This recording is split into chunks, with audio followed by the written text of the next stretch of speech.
I come to the floor to support the nomination of Rose Gottemoeller for Undersecretary of State for Arms Control and International Security. She has been the acting Undersecretary since February of 2012, in 2 years now. She's a distinguished public servant who, over her long career, has played a vital role in addressing the critical proliferation challenges the United States faces.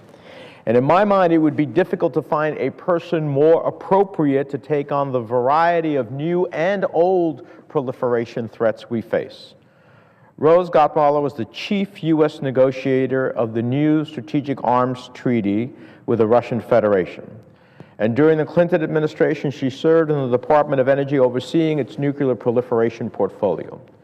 During the critical period of 1993 to 1994, she was at the National Security Council, overseeing the denuclearization of the Ukraine, Kazakhstan, and Belarus, a topic of some importance given the current crisis in the Ukraine. Mr. President, as we consider this nomination, it's worthwhile reviewing the array of issues and non-proliferation threats that we face. In Syria, we're facing riddling the regime of its chemical weapons arsenal, seeking to keep the pressure on Assad to fulfill his commitments and to verify that Syria is in full compliance with provisions to destroy its chemical weapons production, mixing, and filling.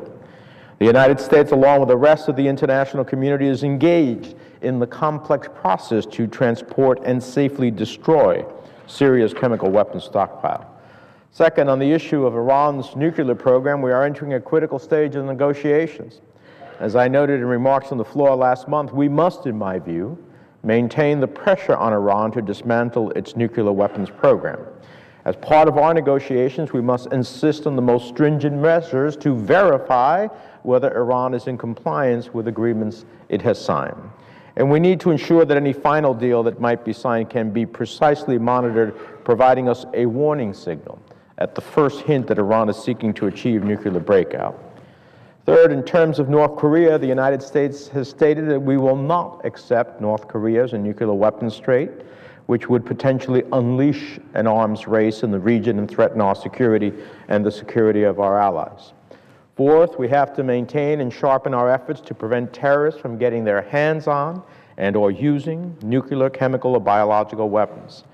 And finally, despite all of our recent difficulties with Russia, it's vital we continue to implement and verify the arms control treaties we have with them, particularly the New START treaty. These treaties are not something we do as a favor to Russia. They are a vital measure for limiting the potential dangerous nuclear escalation that might occur in a crisis.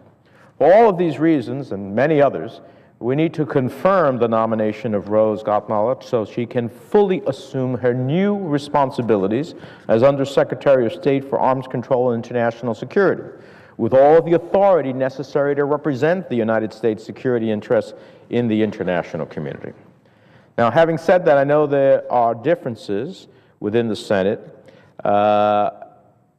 about the question as to how we should approach non-proliferation issues.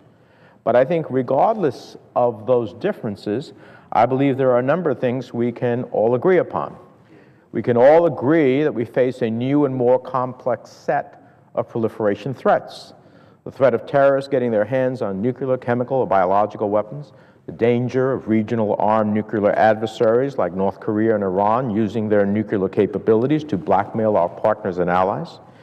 In response to these threats, we all agree that we need a more modern and flexible nuclear enterprise and updated policies that can respond to these new threats as well as to the old threats that we face.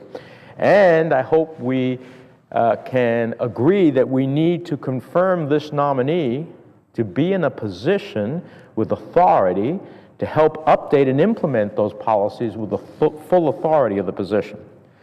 What I would say to the Senate is, at the end of the day, there are some who may disagree on verification and compliance procedures or on the nature of the modernization of our program, but we cannot disagree on the significance of the threats we face and the need to have a team in place tasked with representing our security interests at the highest national level.